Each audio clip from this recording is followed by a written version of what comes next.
Кызыгың түгөнгүр дүйнө деп айтылгандай, дүйнөдө кызыктуу салт санаалар, ары сырдуу жерлер, табышмактуу окуялар бар. Бул жолку сырдуу дүйнө берүүсүндө дал ошондой кызыктуу маалыматтарды беребиз.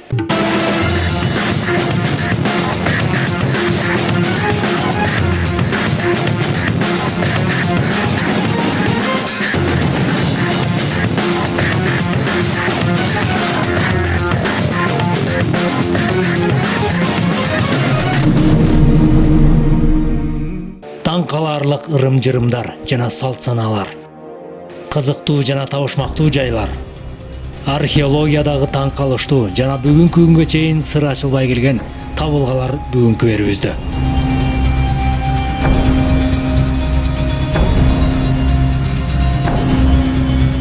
21 кылымдын босоосунда жашап жатып, дагы деле дүйнөнүн ар кайсы булуң бурчунда табышмактуу салт санаалар, кызыктуу жерлер жана сырдуу кубулуштардын болуп жатканына таңданбай кое албайсың.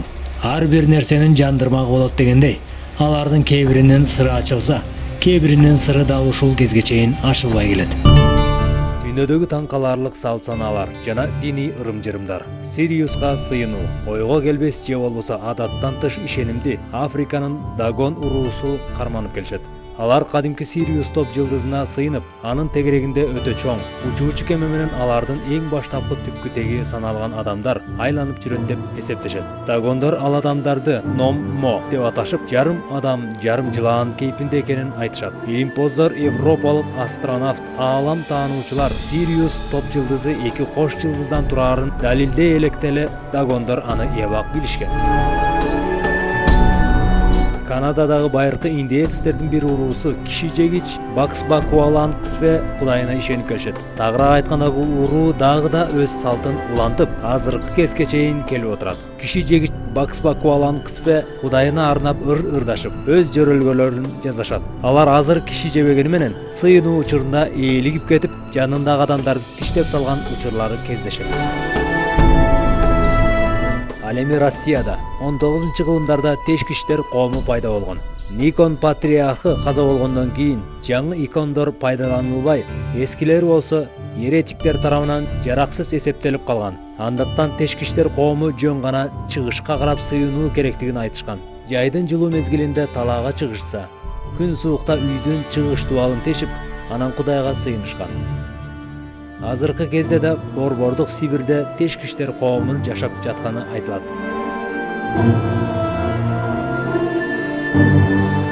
Жайнизм. Индиянын байыркы салттарына туура келген жайнизм диний ишеними бар. Ага 5 миллиондон ашык адам ишенет. Жайиндер тирүү жан-жаныбарларга зыян келтиришпейт. Андыктан алар эт жебейт, курал кармашпайт. Алардын арасынан ак чүпөрөккө оронгон адамдар, тагыраак айтканда наристе оронгон оромолдо чүпөрөктөрдө оронуп жүргөн адамдар бар. Аларды шветамбарлар деп аташат. Жайиндер оозун ак чүпөрөк марили менен жаап дем алышат. Ооз менен да болсо Кудай жараткан абадагы көрүнбөгөн жандыктарына залакасын тийгизип албоого аракет кылышат. Анан да ар дайым басаарда алдын шыпырып, майда жандыктарды тебелеп албайлы деп турушат. Көп тамак ичпей, ачкачылыктын жана токчулуктун баасын билишет. Бирок алар муну менен чектелбей, талап тоноо жана ар кимдин аеосуз буюмун тартып алуу менен шугулданышат. Титирөөчүлөр. 1774-жылы АКШлык Энн Ли титирөөчүлөр коомун түзгөн. Дин ишенимин жактаган ал аял Кудайдан суранганын алуу үчүн ал кеткенче титиреп бийлөө керектигин айткан. Бийден соң туш келди бири-бири менен жакындоого барышып, кызыгы мындан улам жаралган бала өзгөчө деп эсептешкен. Албетте бул титиреп бийлегендер арасында гана эсепке алынган. Ал убакта бул титиреп бийлөөчү коом көпчүлүктүн көңүл борборунда болгону менен, азыркы убакта ал коомго 7 гана киши кирет. Алардын экөөсү аял болуп, эң жашы 49 жашка келген.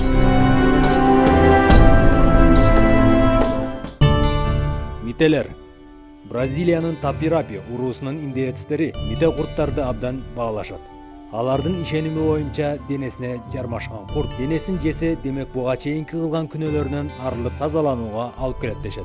Ал эми денесин жеген курттардан арылууга аракет кылгандарды ыйык жандар ал адамды калтырып кетти деп ал аймактан кубалап салышат.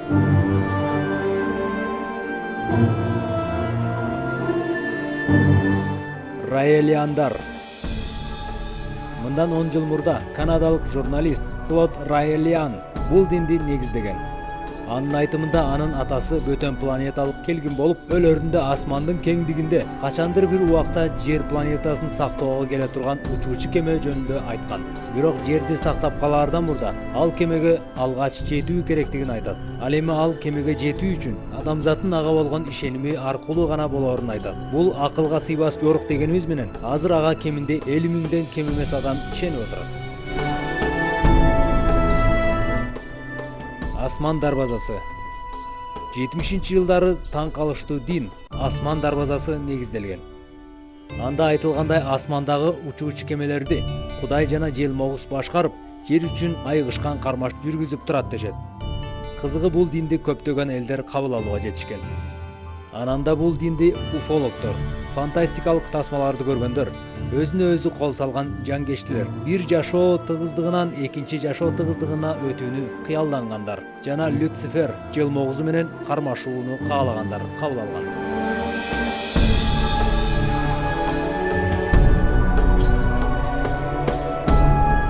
Карго. Бул бир караганда чындыкка дал келбеши мүмкүн, бирок ушундай да диний агым бар. Бул дин экинчи дүйнөлүк согуш учурунда Америка аскерлери Океания аралдарына ок-дары, тамак аш алып келген кезде пайда болгон. Аскерлер жергиликтүү элге тамак аштан берип жакын алакада болушкан. Бул дин карго. Тагыраак айтканда азыкка сыйынуу же азык алып келгендерге, учкуч келгиндерге сыйынуучулар деген маанини берет. Дагы бир мааниси берешендиктин дини деп айтылат. Жергиликтүү эл азыркыга дейре алардан калган эт банкаларына сыйынып, асмандан тамак аш жаашын күтүшөт. Ананда учкуч келгиндердин учактарынын үлгүлөрүн пальма, кокос дарактарынан жасап, учак жолдорун, кароол кабаттарын салышат. Алар бул курулуштарды келген учкучтар көрүп, кайрылат деп эсептешет. Ананда ал келгиндердикиндей согуш сабактарын муштуруу өтүшүп, денелерине USA белгиси бар ордендердин сүрөттөрүн чигишет.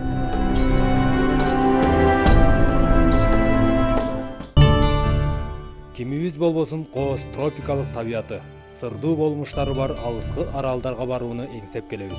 Бирок баардык эле аралдарга бара берүүгө болбойт. Керек болсо аларды айланып өтүүгө туура келет.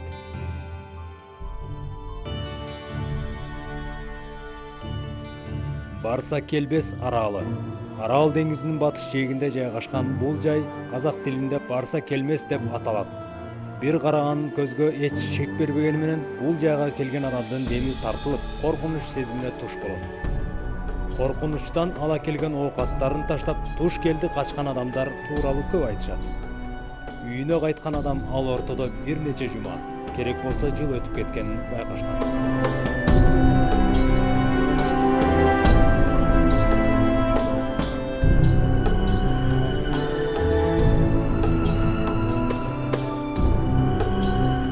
Кайра жаралуунун аралы. Биздин кийинки сапарыбыз дал ушул Кайра жаралуу аралына токтойт. Бул да Арал деңизинин жээгинен орун алган. 1948-жылы Советтер Союзу бул жерге биологиялык курал сыноочу лаборатория салган. Анда изилденип жаткан караяттар үчүн оспа, Сибир кулгунасы, туляремия жана башка бактериялардын козгогучтары колдонулган. Акулалар аралы. Бул жай Маршалдар аталышындагы аралдардын тизмегине кирет. Анын чыныгы аты Бикини. Акулалар аралы деген атка ошол жердеги сууну байырлаган акулалардан улам алган.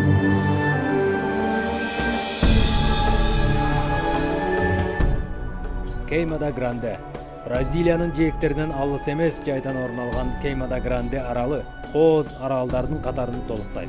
Бирок ал ажайып кооздукка арбаганы менен ага барууга көбү даабайт. Ал эми ага жетүү үчүн Сан-Паулодон чыгып, жарым саатта жетүүгө болот. Бул арал эмнеси менен кооптуу дегенибизде, анда көп өлчөмдө ок жылаандар кездешет. Жылаандардын уусу терини жытытып, ден соолукка коркунуч келтирет. Кызыгы, буга чейин ал аралга банан өстүрүүгө кызыгып келгендер эми ал ойлорунан айнып отурат.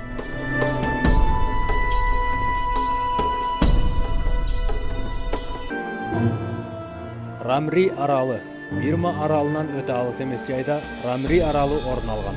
1945-жылдары бул аралдын саздуу сууларында жүздөгөн япон аскерлери кыргынга кабылган. Жергиликтүү элдин айтуусунда аскерлерди крокодилдер тирүүлөй жеп салышкан. Грайнард аралы. Бул арал өзүнүн жугуштуу бактериялары менен атагы чыккан. Арал Шотландияга караштуу. Экинчи дүйнөлүк согуш учурунда биологиялык куралдарды текшерип, Сибир кулгунасын куралга колдонушкан. Ал учурда АКШ эли бул илдеттен жалпоо турган кези болгон. Андан бери чейрек кылым өтсө да, бул аралга киши куту баса элек.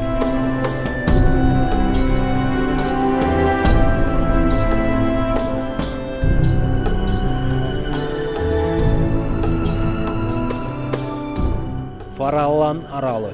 АКШнын Сан-Франциско шаарынан өтө алыс эмес жерден орун алган Фараллан аралы көпчүлүктүн көңүл борборун өзүнө буруп келет. Бул аралга 1946-1970 жылдар аралыгында ондогон тонна радиоактивдүү таштандыларды таштап келишкен. Атом таштандыларынан чыккан зыяндуу зат Чернобыль АЭСинен чыккан зыяндуу заттардан 2 эсе жогору. Саба аралы. Кариб аралдарынын биринен орун алган бул арал Саба деп аталат. Сыртынан караганда көз жоосун алып, кызыктуу көрүнгөнү менен аралда кыйратуучу күчкө ээ болгон шамал болуп турат. 150 жылдан берки байкоого алынган бул арал өзү теңдүү аралдарга салыштырмалуу 2 эсе шамалдын каарына калган. Павеглия аралы. Венециянын көркөм табиятынан орун алган бул чакан арал тарыхый окуялардын күбөсү болгон. Рим империясынын гүлдөгөн мезгилинде Европа чума илдетине кабылган. Андан улам ал оору менен ооругандарды ушул жайга жеткизип турушкан. Эсептөөлөр боюнча бул жайдан бир мезгилде 160 000 адам көз жумган.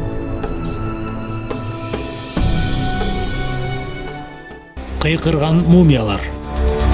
Египет өлкөсү өзүнө таандык тарыхый жайлар менен мактана алат.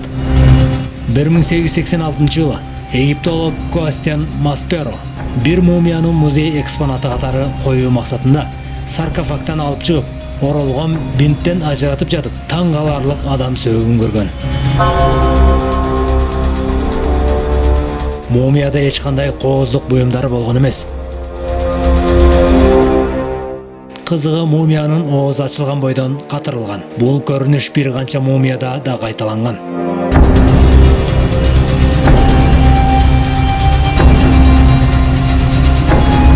Мындан улам бул мумиялар кыйкырган мумия деген атка конгон. Бирок ушул кезге чейин эмнеге ооз ачылып таңылганы белгисиз бойдон калып келүүдө.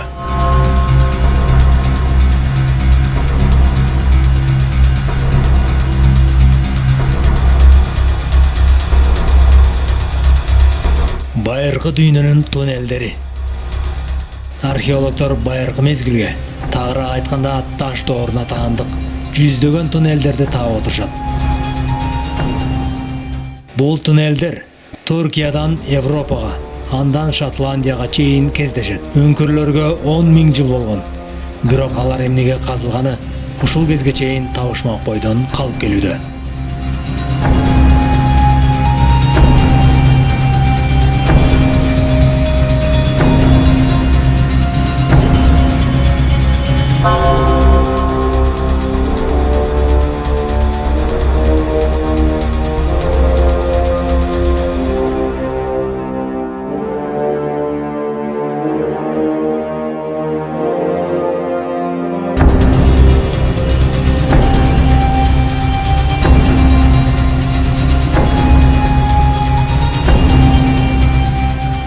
Бермуд үч буруштугундагы пирамида.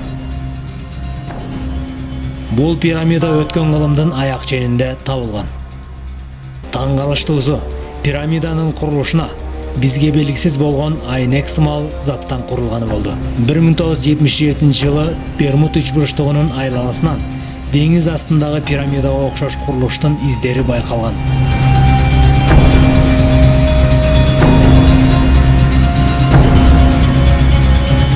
Анын үлгүсү кадимки Египеттеги Хеопстун пирамидасындай болгон.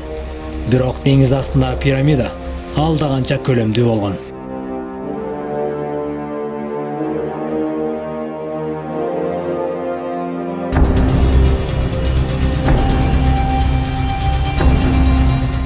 Коста-Рикадагы Кудай таштары. Бул таштардын баардыгы тоголок формада. Мындай тоголок таштар Коста-Рикада 300 000ден ашык кездешет. Бирок булар адам колунан жасалганбы, же жасалбаганбы булар азыркы кезге чейин белгисиз бойдон калып келүүдө.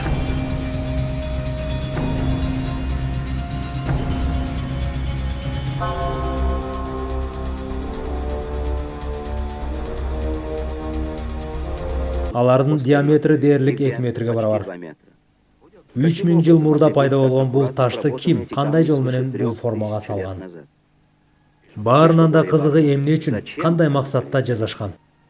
Археологиялык табылга тууралуу жазууларда Коста-Рика сфералары мегалит доорундагы сырдуу табылгалар экендиги айтылат.